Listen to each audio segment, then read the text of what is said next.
So good day everyone, and who those watching this video, I'm Heinrich A.S. Kelowna from FSM 2Y, and this is my session plan. Okay, so first, the sector, automotive manufacturing sector, and second is qualification title, which is the automotive electrical assembly NC3. So this both is located in front page. So punta tayo dun sa front page of TR or wait. So page 1 siya. So training regulation, automotive electrical assembly NC3. So dito nakalagay si qualification title, and then this one is automotive manufacturing sector technical skills development authority. Ito kan dito si automotive manufacturing sector, so hindi na siya.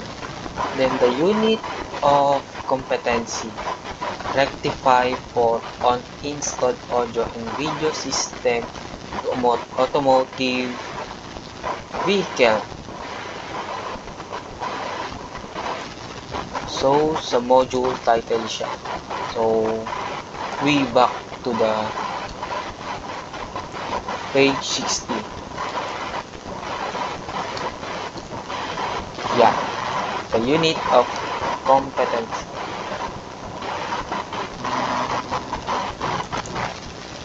And rectify for installed audio and video system to automotive vehicle. Yan. Dito po na-consider competency. The next one is, so scroll down tayo. Si module title, which is rectifying for an installed audio and video system to automotive vehicle. So we say may pagka-similar si unit of competency kay module title. So ang pinagkaiba lang sa kanila is si competency is hindi siya naka-present si rectify. So ginawa ko dito sa module title is which is the rectifying fault, which is the rectifying is ginawa ko present. So ito ang kinalaban, ito yung result niya, rectifying fault in installed audio and video system to automotive vehicle. Then the next one, scroll down, the learning outcomes. So LO1, plan and prepare for work. LO2, diagnose and rectify electrical fault. And the lastly, the LO3, clean up work area. And I located this, the three LO or learning outcome in TR. So these three, yeah, this element. So dito ko po na-locate, dito ko kinuha si learning outcome. So ayan, nakikita naman natin si plan, prepare for work, and number 2, diagnose and rectify electrical fault, and number 3, cleaning up work area. So next one, scroll down a bit. Yan, the introduction talks. See this one, si A, letter A. So dito po nakuha unit descriptor. So this one is I copy paste and I put in this introduction. So same lang po sila, wala akong binago dito. So this unit specifies the competency required to rectify fault on installed audio and video system to automotive vehicle based on recommendation from the inspection records and report of the full assembly vehicle. The unit includes location, diagnosis, and rectification of the faults in an offline environment. So that is so yeah. So next one is the letter B, the learning activities. Okay. So LO1, the learning outcome number 1, which is plan and prepare for work. So andito po yung mga elements. First, learning content. Si learning content, siya po, ito po yung performance criteria. Then the next one, the second one is method, presentation, practice, feedback, and resources, time. So si method, given naman na siya. So ito si modular, individualized learning. So pwede po yung, I think, pwede yung student na mag-modular or self-study. The presentation, read information sheet 5.1-1. So C5 is the number in a core competency from page 5 sa TR. So we going to page 5 para makita natin si core competency. So this one, so basic, common, this one, core competency, code numbers. So nandito po here, nandito sa dulo, Alt 827318, rectify faults on installed audio and video system to automotive vehicle. So dito po nakuha yung 5, which is the core competency. So balik tayo. So point 1 naman tayo. Ito naman po yung learning outcome, which is ito yung plan and prepare for work. Ito yung this one, the color green. Then dash, and the last dash one is learning content. Ito po yung the planning and preparation, etc. Ito po nakuha yung competency-based learning materials. So next one is practice. Practice, answer self-check 5.1-1. So dito naman po makikita yung mga sagot ng mga student ko. Then mali. So sa practice, answer self-check 5.1-1. So dito nasasagot yung mga student, brother. Yan. Then feedback naman. So evaluate to answer to the answer key. Dito naman makikita yung mga sagot or tamang sagot sa self-check, sa practice. Alright. So resources naman, CBLM or tinatawag siya, we going pa.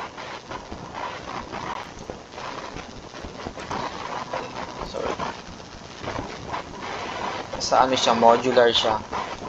So projector, laptop is given na rin po ito. Kasi ito rin yung mga need na resources para gumamit sa mga student. And time is 15.3 minutes. So paano ko nakuha itong 15.3 minutes? So divided by tayo. Balik tayo sa front page. No, mali. Sorry. Dito po pala sa dulo, pinakadulo ng aking session plan. So natin yan.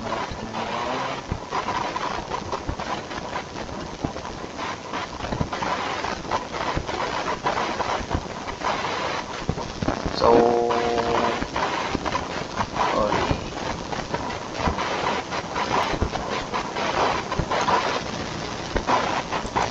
So sa TR siya. Hanapin na lang po sa TR. Balik ko lang sa 60. Yan.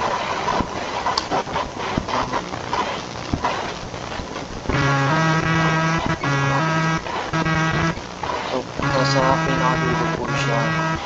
So, yun. This core competencies, 200 hours. Then, si 200 hours naman po, is i-divide naman siya sa front page. I think sa front page.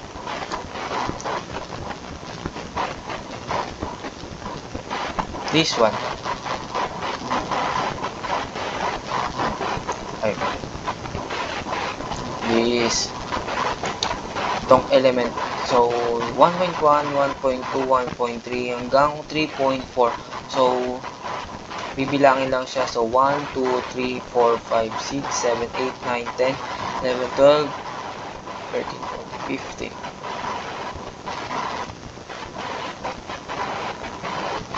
Ay, mali. Tawag pala na sa core components.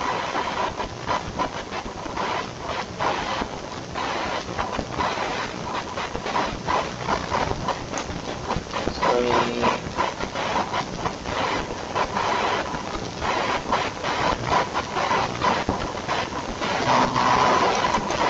Dito lang sa 60. Ito po pala. Finalize. Ito po, performance criteria. Dito po, i-divide si 200 hours. So, bibilangin mo natin ito 1.1 hanggang 3.2. So, 1, 2, 3, 4, 5, 6, 7, 8, 9, 10, 11, 12, 13. So, 13 siya. So, i-divide natin sa calculator. Yan. So, 200 divided by 13. So, 15.3. So, hindi na siya pwedeng i-round off. Kaya, baka magkamali. Nilagay ko po is 15.3. So, ilalabas sa akin is 15.3 minutes. Sana maintindihan. Thank you. The next one is the assessment. Is letter C. Assessment plan, written test, performance test, demonstration. So, given na to, hindi na siya dapat mawala. Or else, pwede magdagdag. Ayan po. May letter D, teacher self-reflection of the session is hindi ko pa po ito nakakonduct kasi hindi ko pa ito ginagawa or hindi ko pa nalilesson. So, that's all. Thank you po. Thank you. Sana po medyo maintindihan nyo may session tayo.